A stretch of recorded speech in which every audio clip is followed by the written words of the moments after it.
भाजपचे जत विधानसभा निवडणूक प्रमुख तमनगौडा रवी पाटील यांच्या वतीनं नमो चषक अंतर्गत भव्य रांगोळी स्पर्धेचे आयोजन येथील केएम हायस्कूलमध्ये करण्यात आले होते। त्याला जतमधील युवती आणि महिलांनी प्रचंड प्रतिसाद दिला। अयोध्येमधील श्रीराम मंदिर प्राण प्रतिष्ठापना या विषयावर स्पर्धा घेण्यात आल्या।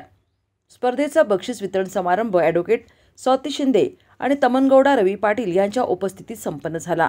रवी पाटील यांच्या सौभाग्यवती सावित्रीताई रवी पाटील, माजी नगरसेविका श्रीदेवी सगरे, महिला आघाडी तालुकाध्यक्षा तेजस्विनी वनमाने, विजयलक्ष्मी बिराजदार, सुरेखा लोणी आदी उपस्थित होत्या। रांगोळी स्पर्धेचे संयोजन शिवनगर मित्रमंडळ यांच्या वतीनं करण्यात आले।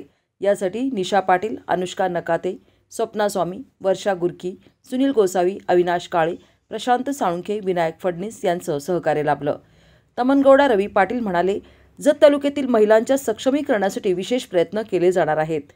विविध शासकीय योजनांच्या लाभासाठी ऑनलाईन नोंदणीसाठी स्वतंत्र कक्ष सुरू करण्यात आला आहे। त्याचा तालुक्यातील सर्व भगिनींनी लाभ घ्यावा।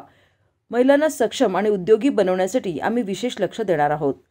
महारांगोळी स्पर्धेचा महिला गट प्रथम क्रमांक आरती पोद्दार, द्वितीय शांता कारंडे, तृतीय सीमा राऊत, उत्तेजनार्थ श्वेता क्षीरसागर, युवती गट प्रथम क्रमांक समृद्धी मोरे, द्वितीय मिताली कांबळे, तृतीय सौंदर्य कायापुरे आणि उत्तेजनार्थ समृद्धी घोडके।